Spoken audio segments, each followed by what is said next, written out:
Welcome to CrikeyCon 2019.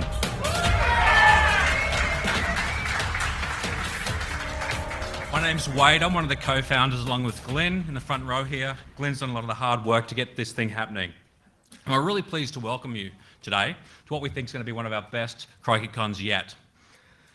CrikeyCon's a result of Glenn and myself catching up over a few beers and wondering what we can do for the local community. How can we provide opportunity to learn? How can we provide an opportunity to meet up and chat about stuff in InfoSec? And hence, CrikeyCon was born.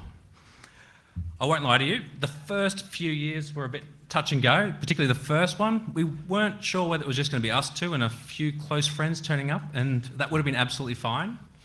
But very quickly, we got a fantastic, dedicated bunch of people to come along, and CrikeyCon's grown year on year as a result of it. So since last year, it's been a pretty spectacular year in our industry. There's been a whole heap of things happening. We've got even the morning shows talking about cybersecurity. We've got so many different, it's a new segment every other day. And probably some of the biggest things for me that have happened in the last 12 months are our Parliament being compromised and some of our major parties as well. I mean, it's one of the biggest, couple of the biggest things that have occurred, which kind of thrusts the people in this room and the people with this skill set into the limelight, or into the front line. So it's really important for us to have a good kind of meeting area, a good kind of conference, and that's why I'm really pleased to see the lineup of speakers we have today. We've got a great bunch. We've got a whole heap here, including Justin Stephen, we've got Sarah Young, and we've got somebody who really kind of just needs one name, a bit like Beyonce, Silvio.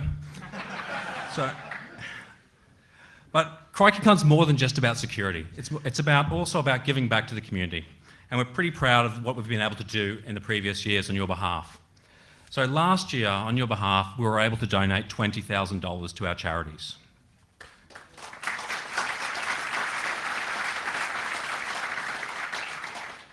So the four worthy charities that got the $20,000 were Act for Kids, which helps kids and families prevent child abuse; Aunties and Uncles, which runs a mentoring program for kids at risk; we've got the Women's Community Aid Association, which provides support for women; and A Special School, which assists kids with special needs reach their full potential.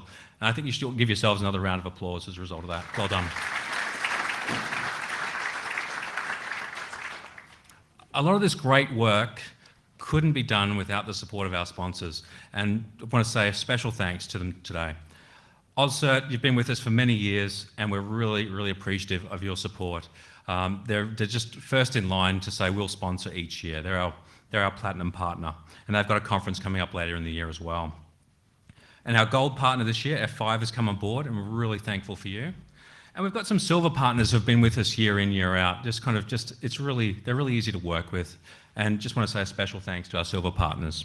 We've got Insomnia, Interlock, Humanized, Yell IT, PSBA, and Corsec. Look, these companies are really happy to support these charities and our conference. They don't have sales teams lying in wait for you to walk around the corner and thrust business cards into your pockets. They're here for the community. They're here to support something like this. And that's how we know we've got the good ones. So thank you very much for your sponsorship.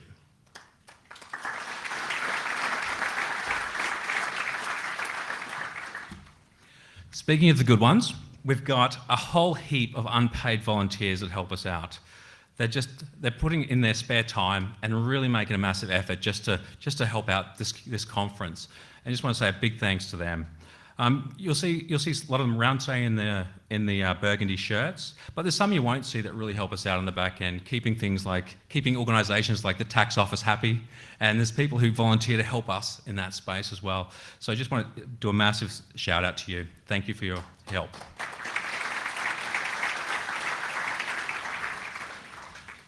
And there's one group I haven't thanked yet, you lot. Look, CrikeyCon gets bigger, gets better every year, and it's only because of your feedback. It's only because you come back to us and tell us how we can do things better the following year. And we really want you to keep that up. For example, due to some feedback, we brought in some coffee carts. We've asked the speakers to mostly keep it family friendly, so you can potentially bring your kids along. And any of these videos will be beeped out on YouTube if there's anything that comes out. And we hope the conference is improving as a result of it. So if you do have any suggestions, please do let us know. If it is different coffee, if it's more speakers, or even a better opening speech. It's all the big help to us to make this a better conference, so please don't be shy in coming forward. Once again, I'd like to thank you all for coming to CrikeyCon, and I hope you enjoy yourselves, and that's enough from me. I'm going to leave it to the people that know what they're doing. Now I'll pass you over to our MC for today, Patrick Gray. Thank you.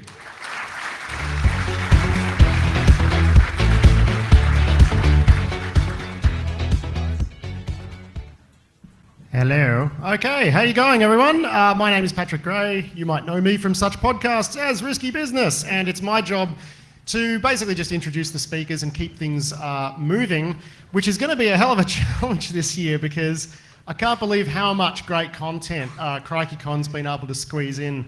As Wade just explained, the first one, I was there. It was a really small little event. It was very informal. And one of the great things that happened at the first CrikeyCon was it really got quite interactive. There were a lot of questions and answers coming from the audience, and it really felt more like a group chat. It was really cool, and we like to try to keep that vibe as much as possible. So if you do have questions, assuming we have time, it would be great for everyone to feel free to ask them. And it's my job to try to help that process kick along. Now, before we get on to the next of the first talk, I should mention that some of the speakers might use swear words. If this is likely to offend you, you might want to see a volunteer about a refund. No harm, no foul. Just warning you that that's something that might happen. We're actually running 15 minutes early, and given the number of talks that we have to squeeze in, I think I might just introduce our first speaker, and we can go from there, if that's all right with you, Glenn. Excellent. So our first speaker is Joachim Metz. He is a Googler, technically a security engineer at Google with a background in IR. And he's going to be talking to you today about scaling defense. We know attackers scale. In his talk abstract, Joachim mentions that botnets are a great example of how attackers are scaling things. But how do we scale defense? He's going to give us some examples on that. And I think you're ready to go. Thank you very much, Joachim Metz. Hello. Yeah, thank you, Patrick. So my name is Joachim Metz, and roughly the next 40 minutes, I'm going to talk about scaling security from a defensive perspective. I'm not a local. For those of you who saw my name maybe on the agenda, you might have Googled it. And you might have found a couple of people that were mentioned as a chemistry scientist, a photographer, or a scarf designer. I can tell you, these are different people, so no worries. Before I go into the presentation more about scaling defense, I want to give you a little bit about the background, who I am, and how I came to information security. As a young person, I was always interested in tinkering with hardware, tinkering with software, and when you tinker with hardware and software, you'll notice you'll find your way around security controls. You like things like save game, like tinkering with save games, or copyright protections in computer games, and I wanted to kind of get a professional into that at the time, but when I started, there was no such thing like a security engineer job role. So I ended up being a jack of many trades, as a bit of software development, a bit of deployment engineering, a bit of system admin, and eventually network engineering. And that was kind of one of the first roles that pushed me more towards information security, because as a network engineer, you were responsible for dealing with the firewall. When in 2005, one of my former colleagues came to me and said, like, hey, we're looking for people that do digital forensics in fraud investigations as consultancy, I thought, why not? That sounds interesting. The thing is, though, if you have done consultancy for quite a while, you get a bit demotivated. The thing is that you go to a customer, you help them out. 6 months later, you're there with the same customer, same problem. You have to tell them the same thing. Maybe 6 months later, you have to help them again. So unfortunately, my experience with consultancy from an incident response and digital forensics perspective was the companies are not changing their information security posture. So that was kind of for me a reason to look for something else. And I was playing with the idea of like, hey, why not develop computer games because they were so interesting to reverse engineer them, or do a sort of business for myself. But coincidentally, I ended up at Google Switzerland. Particularly thanks to one person in the room, Michael Cohen, who ended up there as well just before me. Now, what I started there was digital forensics and incident response. But you have to realize that Google is a very non-traditional IT environment. If you see in consultancy a lot of Windows AD environments, Google environment is completely different. And also, just the sheer scale of the matter kind of changes your perspective significantly in how to solve problems. In 2017, I'm not sure if Australia privacy laws are changing as well, but in Europe there's a GDPR, and there was kind of a strong push in 2017 to be ready for the 2018 deadline. My role changed from not only dealing with security incidents, but now also dealing with privacy incidents. And the TLDR of privacy incidents is data security control failing. Besides dealing with all these urgent and hectic things, I also like to spend some time on maintaining and developing open source, and I maintain a vast set of open source forensic libraries that some of you might have stumbled upon before. Before I continue, I'm going to have an administrative notice first. I mean, you've probably seen this in a lot of presentations before. Is that like as a disclaimer, my opinions are not the opinions of my employer. But while writing this, I actually kind of realized, reflecting on this, that my employers have influenced my perceptions of information security over the years, especially in consultancy, because you see so many different environments. You get a lot of different perspectives there, and some of these will be reflected in the talk today. Now, I can hear you in the room say like, hey, but like some of the things I might be saying might not be relevant for or not applicable to the organization you're currently working for, and that's perfectly fine.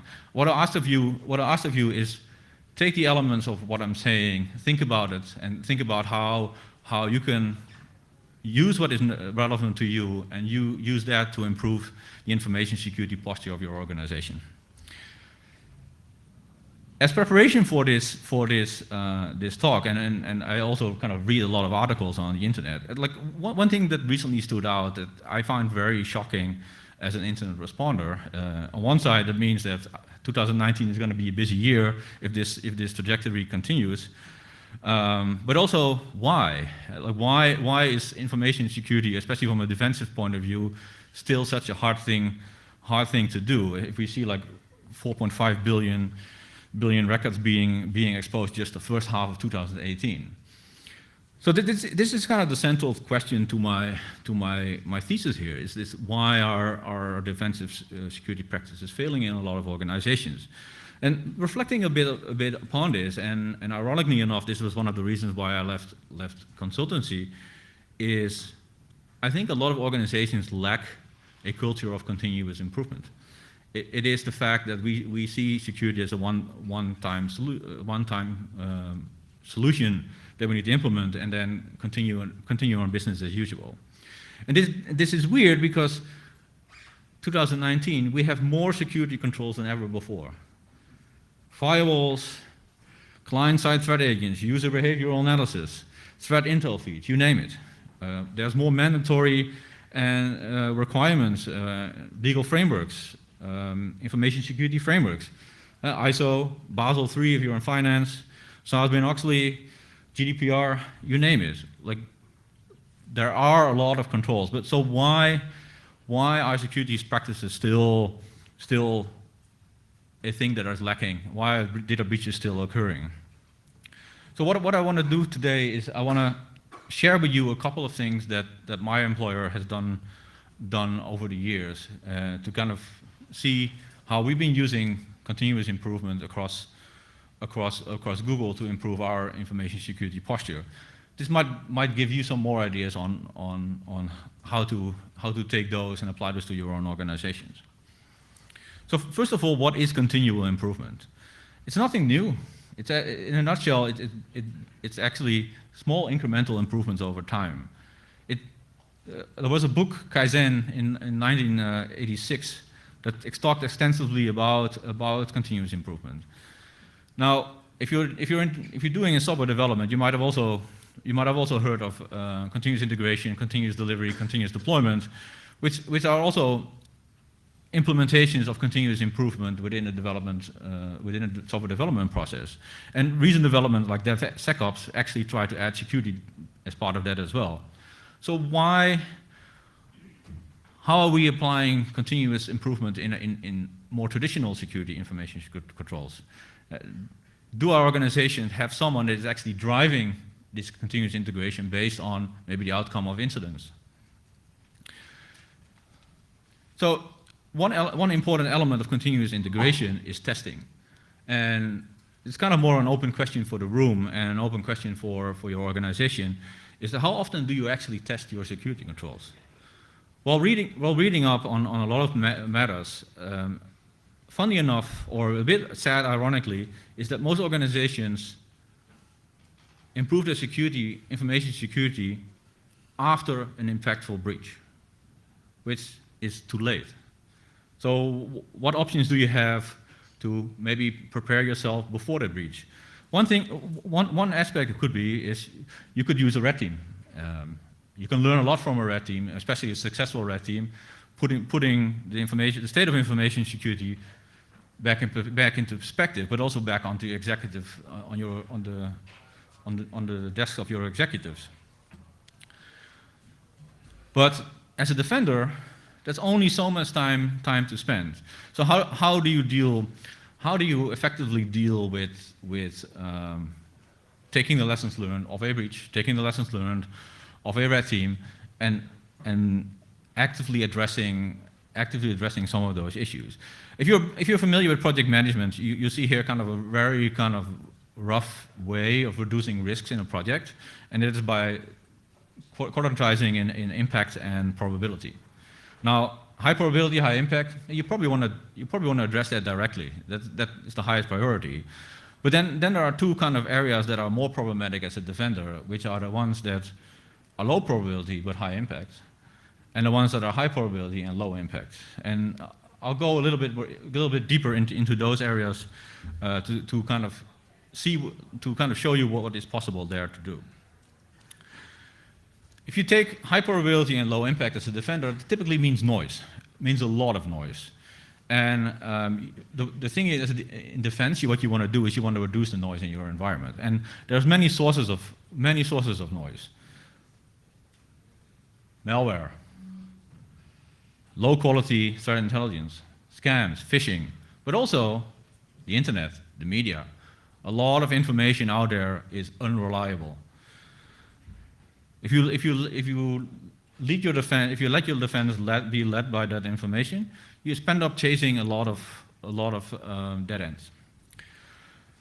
Now, let me share a couple of examples of how to reduce the noise with you that we've done within Google. Now, I have to take you back a couple of years when we were using Mac OS, but the platform itself didn't have much enterprise security controls yet. Antivirus, it blocked some threats, didn't block other threats, blocked some threats partially.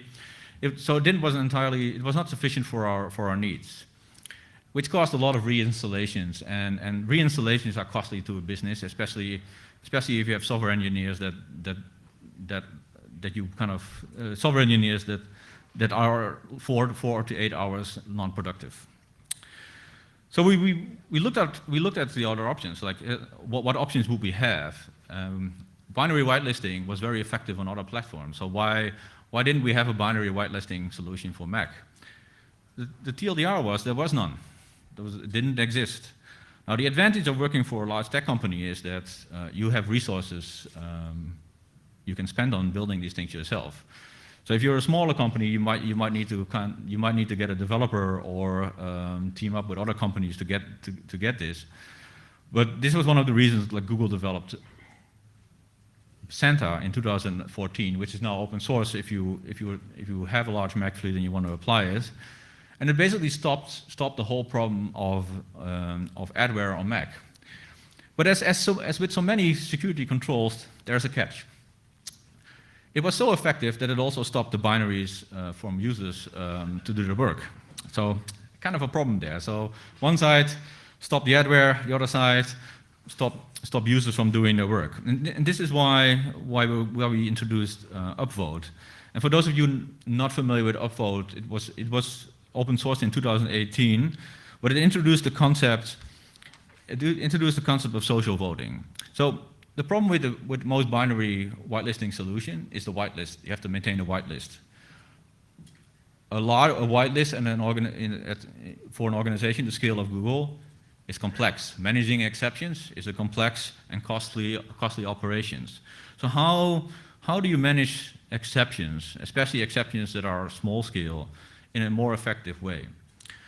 What upvote introduced is social voting, which allows users to vote for allowing a binary to run on their system, but this is a local policy. So let's say you have 5 users that run a binary on their system, and that binary is malware. Those 5 systems might be getting infected, but it means that the global fleet is not affected by it, and it also means that there was no additional cost of someone that had to make changes in the global whitelist.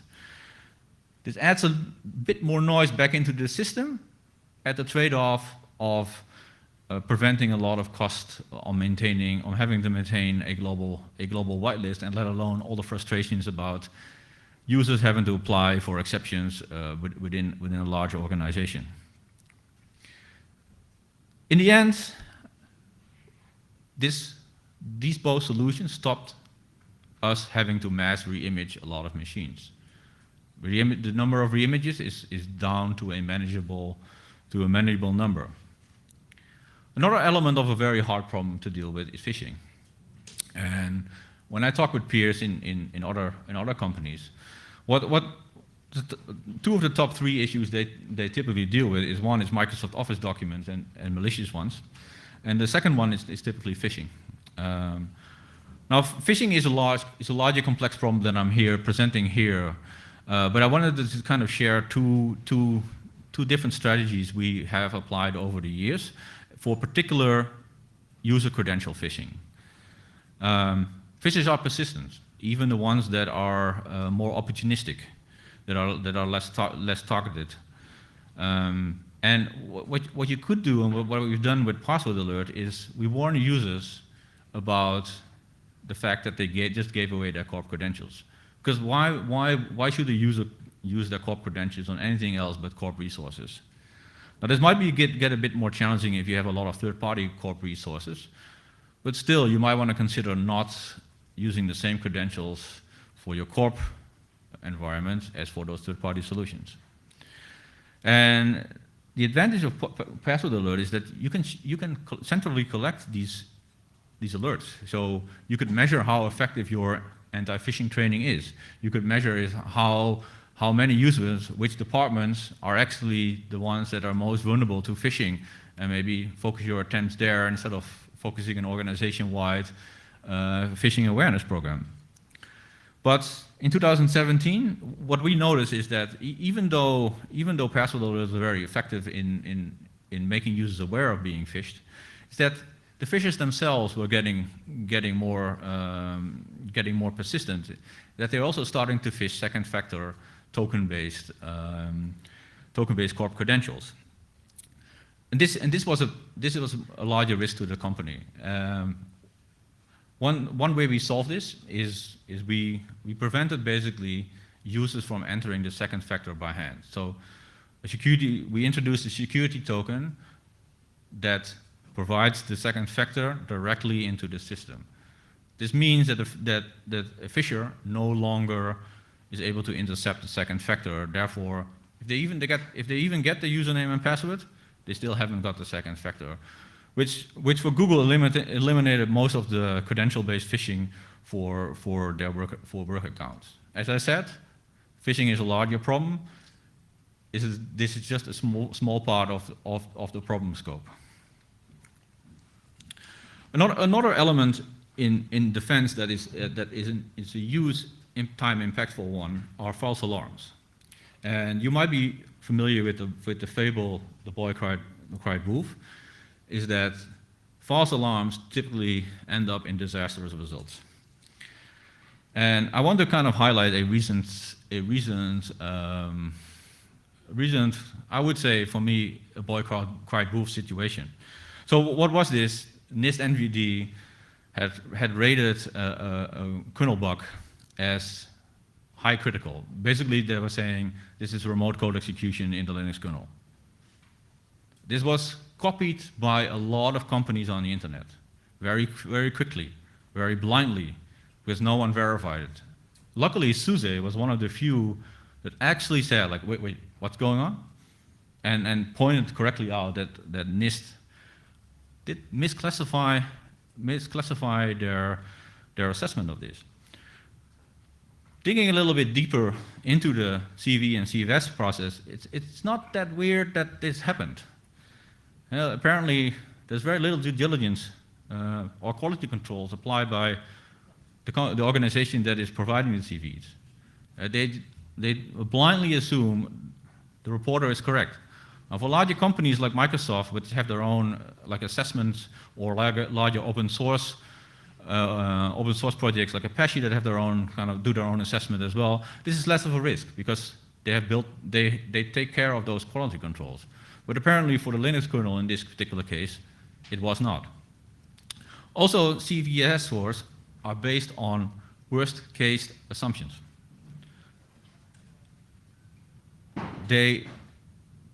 NIST assumes the worst in calculating.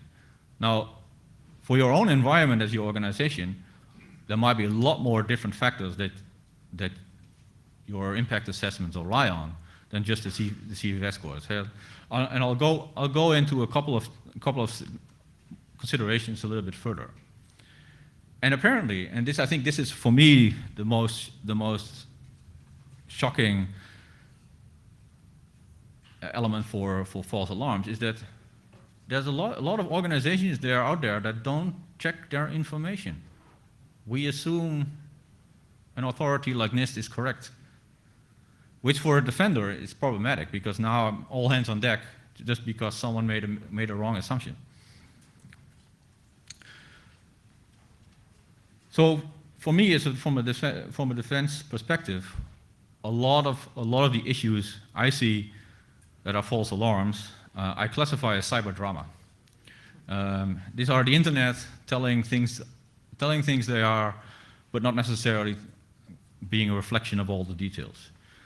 A lot of this has to do with low quality vulnerability reports. So if you are a vulnerability researcher, please make sure, for me as a defender perspective, make sure they're high quality. Make sure you did do your assessments. Make sure you clearly indicate what the potential impact is. Often it also has to do with misunderstood hardware and software behavior, especially in detection. A lot of alerts are just based side effects of normal behavior but the behavior was not very clear or was very edge case. These things surface. Now, you can do a lot of organization controls to solve this. I mean, especially for vulnerabilities, make sure you understand your execs are aware of this. Make sure, because those are typically the ones to ask first to say like, hey, are we safe? How is the business impacted by this vulnerability? So the best way to do is to talk with them beforehand. To say like, what information do you need at what time? When there's a large announcement on the internet about a security control failing. But there is also a technical way to approach this. And me as a security engineer and working for a tech company, the technical approaches are typically preferred because they scale. And one of this is defense in depth. And I'm not sure how many people are aware in the room of defense in depth, but in essence, it's pretty simple. You make sure that you have multiple layers of security controls, and if one fails, you have another layer that takes care of it. So in case of your vulnerability, the remote kernel root exploit maybe remote kernel exploit maybe not the best example, but take a vulnerability in a library. If you have a security sandbox available, the vulnerability is suddenly less of an issue. You might have a remote code exec in that library, but the sandbox takes care of most of the exploitation period. If you're unable to detect that someone is trying to exploit it, you have a fairly bit of additional security controls in place, so you can actually take care of properly assessing the vulnerability instead of making rush decisions and maybe bringing down your production as well. Now, sandboxing is complex. I don't know how many people in the room might have tried to sandbox process before, but if you're dealing with code that uses a Python stack, a C++, maybe other languages, sandboxing is complex. And this is one of the reasons Google kind of released SAPI, Sandbox API, to help sandbox just individual components. If you're dealing with third-party proprietary libraries, this might be a solution to sandbox those if you don't know what the source is, or if you don't control what's in there. I think one of the more important points for me is about the boy who cried wolf, is that a lot of these false alerts actually fatigue our responders. They fatigue people. Good people leave because they are either burned out or they get bored out just by the poor information that they are provided on a daily basis. Now, this is something closer to my heart, because I said, like, my background is information, is incident response and digital forensics. Now, it's probably also one of the more harder areas to scale and to do continuous improvements, because you're always in a constant state of panic. Most of the cases you deal with, they're high time pressure. They're high visibility, so your execs are continuously asking for updates. There might be regulatory time limits, like a 72-hour breach notifications, and there's a small margin of mistake. But I still want to kind of take you through the process that we have been partially able to do within Google, but also partially without. So I go back to 2005 when I started doing digital forensics as a consultant, and like the lessons I learned pretty quickly is that nothing works. It's hard to automate, and you really have to do a lot of work to get to the data, and that's what you spend most of the time. You spend most of the time recovering data because your customers are not capturing that.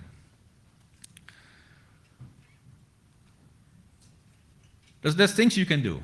There's things you can put in place. Centralized logging is a very simple way of getting some of the data. But the game changes when your organization is suddenly large. Yeah, like in the cases I was used to before I joined Google, was I went to a customer, made a physical copy of the disk, maybe the copy of network data, and investigated it in the lab offline. When you're dealing with an organization spanning many locations, many time zones, you have to think about this differently. And this could also benefit in smaller organizations. And start collecting your logs centrally. Think about how to get information live without having to take the time for a full disk image. Or maybe better yet, even preserve data automatically before and after the time of suspicious events. And track historical changes. A thing that we were able to build within Google and as open source as well is GUR. And GUR was kind of at the time, a game changer in the way of how we approach live analysis.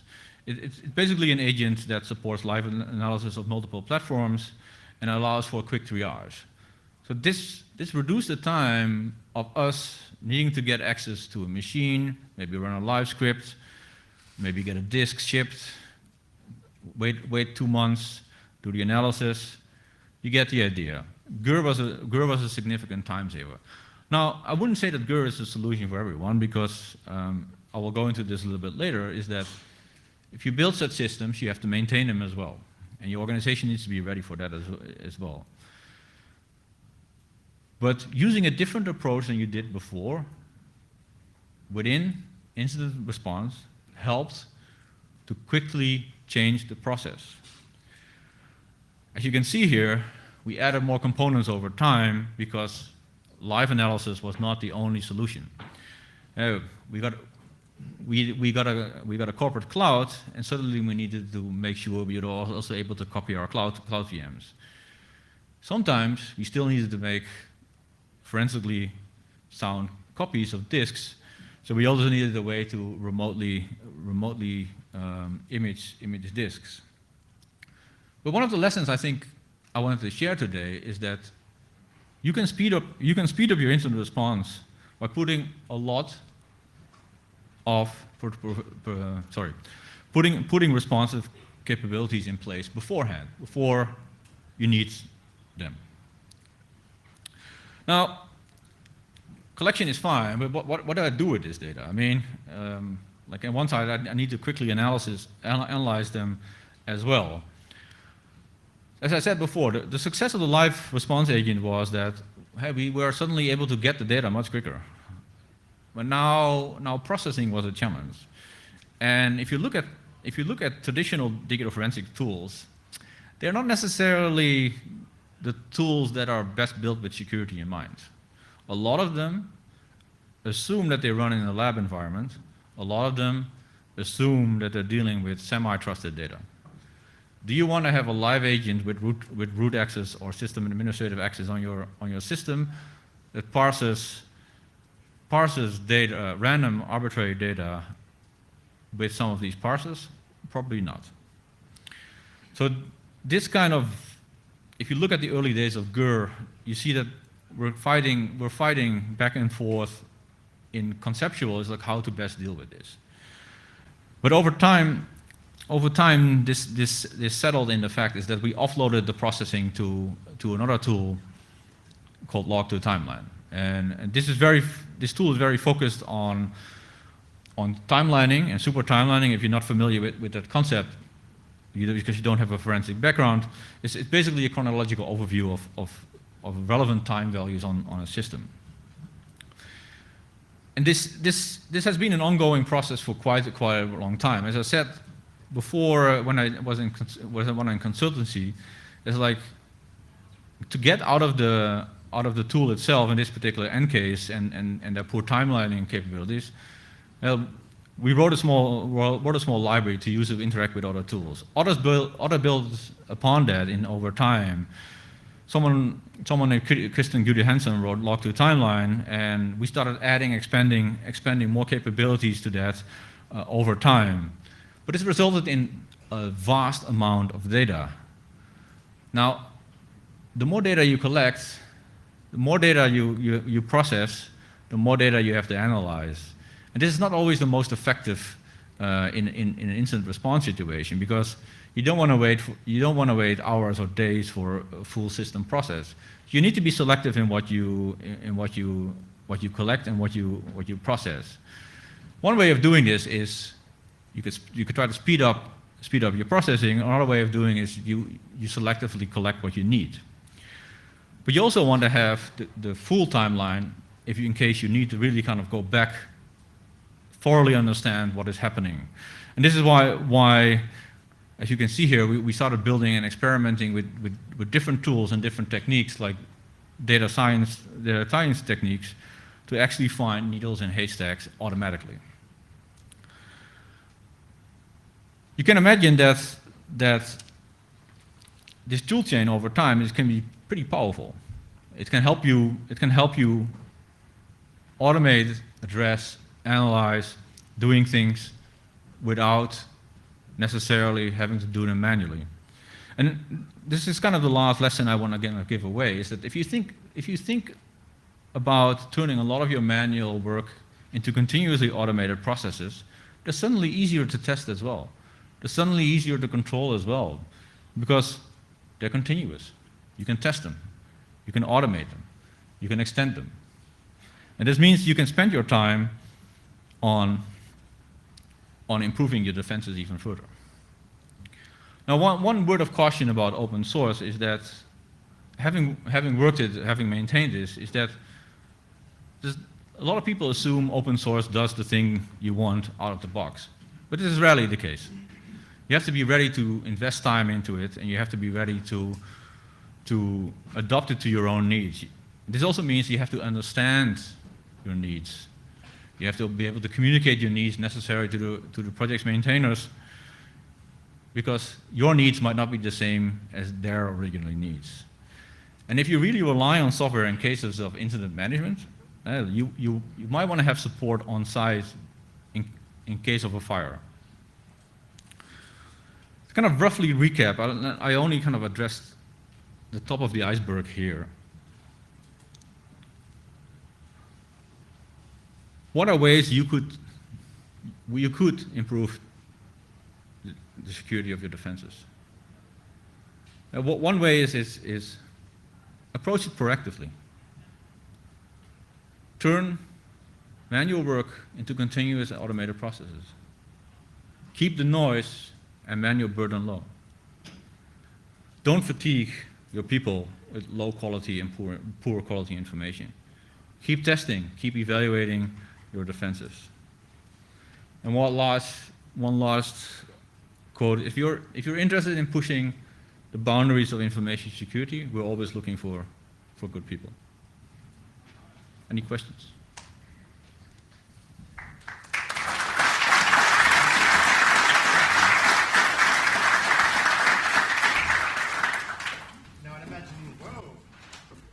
Hello. Okay. Now, I'd imagine to a lot of people who are working in the trenches in InfoSec, this is a bit like science fiction. We're having some problems with our Macs getting hosed.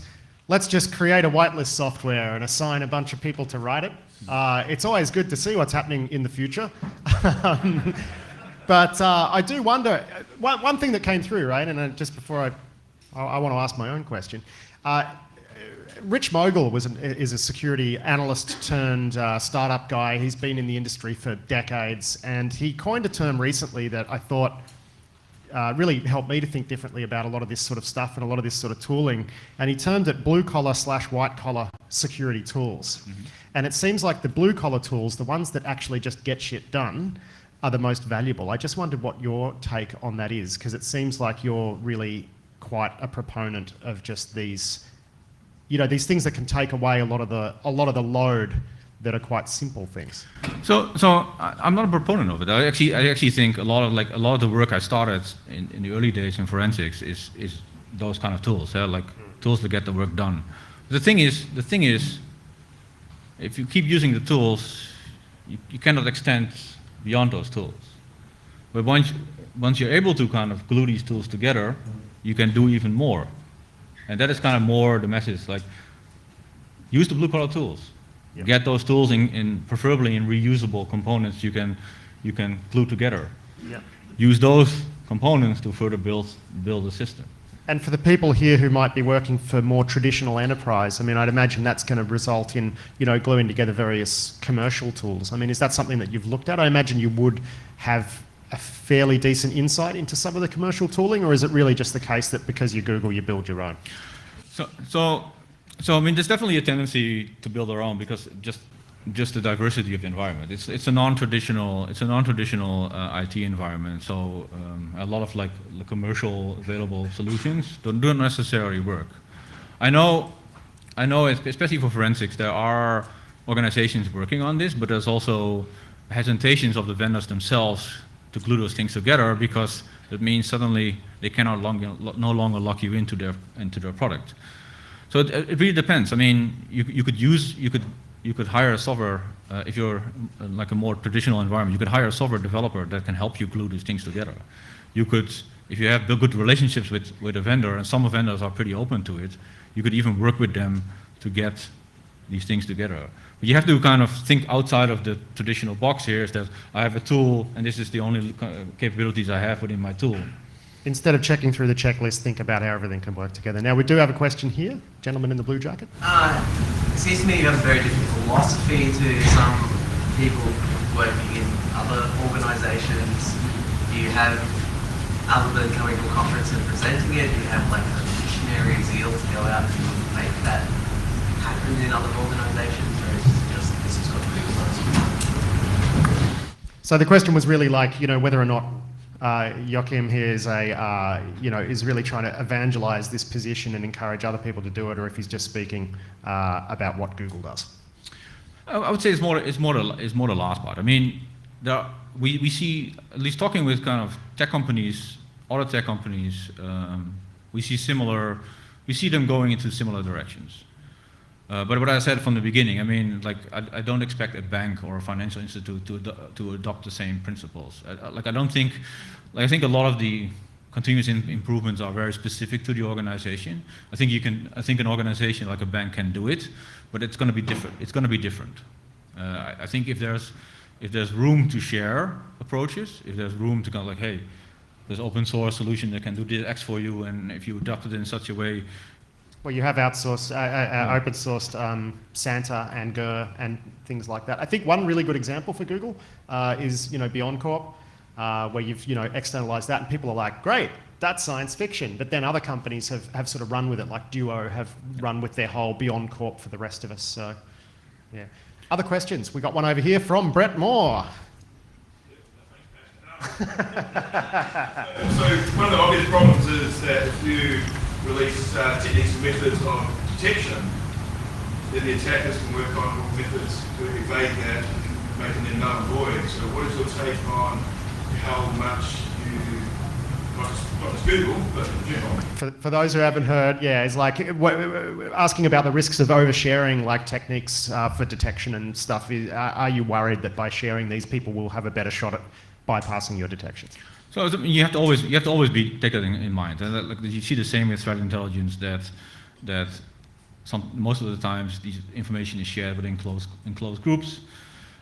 So you have to be careful about what you share.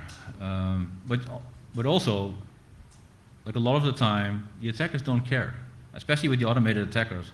They're there to hijack your resources. They're there to collect the accounts, sell them.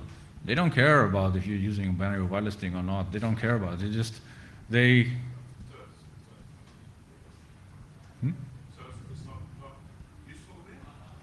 So it depends. I mean, like if you have a very targeted attacker, you might not want to share that information.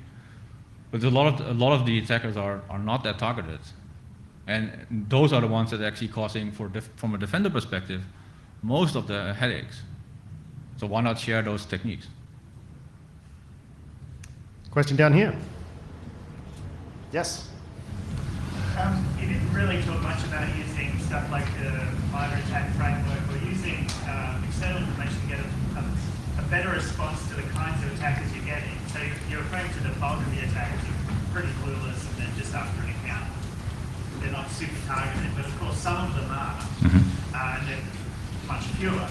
So using the tooling that you have in place to try and prevent that security fatigue that you're talking about, shouldn't you attempt to address the kind of attack you're getting and then have an appropriate tool set in place to respond to that type of attack? So, I mean, you want to repeat the question? Well, I mean, I'm trying to sort of unpack that question a bit as well. So start with MITRE ATT. Yeah. And how does that apply to you? I mean, MITRE ATT to me is an ontology that tries to describe different types of attack. So if you want to use that in your organization and say like, hey, I'm giving this attack this label because it's important to me, why not? We're at real risk of MITRE ATT being diluted by every single vendor, like putting little check marks all over the matrix. Another question? So maybe to go back, does that answer your question, or? Like I'm trying to kind of understand. You guys can pick this one up after, right? Okay. Who's next? We got one right here. So, forensic capability is essentially like a level 3 security incident response capability. You've got the level 1s, which is managed security services, and then you've got the level 2 guys, which are, hired by the company to have contextual knowledge of the company's assets, but then they don't have the skill set of the forensic incident responders, right? Those guys seem to be the guys that I deal with on a regular occasion, and their security maturity in their environment hasn't got to the point where they can fund a forensic hacker on site 24/7, let alone Doing tool development, yeah. These guys have to make a decision as to whether they either engage a forensic incident response consultancy or draw down on their incident response and forensic service. Is there anything that you can give us that would help those level 2 guys make that decision as to whether this is a more informed decision as to whether this is a particular attack? So I just say the question for people who didn't hear it is like, this is science fiction to a lot of people in this room. How do the rest of us deal with it? People who don't have like full IR ninjas on staff writing software. I mean, could you work together with a software company to maybe get some of this in place? No, like that's far beyond the resources of most Australian cybersecurity capabilities. You're looking at like 10,000 endpoints with 2 or 3 guys doing full stack security. Yep. So it's just stepped down a little bit from forensic, right? How do those guys, or is there any tools that allow those guys to make the decision to either what to engage, for instance? So I think there are, but I mean it's going to be difficult. Sorry, I should just say the question because a lot of people wouldn't have heard that. It's like, at what point, how do you make the decision to actually engage, say, an external forensics, consultant or something? At what point do you pull the trigger on that as an organisation that doesn't have one on staff? I mean, you probably are able to already capture this in an organizational security control. You already have kind of maybe a checklist where you can say like, hey, think about these things and make a decision about that. If you're able to capture it in a checklist, you're able to script this to some extent. And that's already the first step of your continuous integration. You can reevaluate that checklist and say like, okay, are there new cases that we haven't thought about? So start small there, and don't limit yourself to kind of just, you need software to do this. A lot of this can be done organizational controls as well. Hopefully that answers kind of the question a bit. Any more questions? One more down the back, and then I think we're going to wrap it up. So given the size of Google, the different products, the areas, how does the threat intel report work? Is it heavily silo-based as a team? Is it a giant daily report? How does that come from your team? So you're talking about sharing with inside Google? Yeah, so Google being a massive organisation, for those who didn't hear, how do you then go about sharing, internally generated threat intelligence with the rest of Google? Is that something you even do? I mean, threat information is shared across the company, but like as you already indicated, different parts of the organization have different needs for different types of threat information. So it doesn't make sense to put everything in a large report. It makes more sense to have the teams that need the information get that in an efficient way from the team that deals with generating information. There are companies that make information sharing platforms just for that are hideously complicated, but that some people actually need. I did a sponsored thing for one of the companies that make that stuff, and it's, yeah, when you're dealing at that sort of scale, like trying to figure out where, what goes where is just, it's quite difficult. So, but especially there, I would say, be pragmatic. I mean, most of the value is actually in a pragmatic solution and less in like taking the deployment of such a platform to correctly put the information in whatever ontology that is used across the company. Like having information available is probably the most in a easy way to get. It's probably the most effective, the most beneficial part of. What's a practical way to do that? Like a wiki? A wiki, a web service that allows you to query the information that's relevant to your part of the organization. Yeah. Please thank Joachim.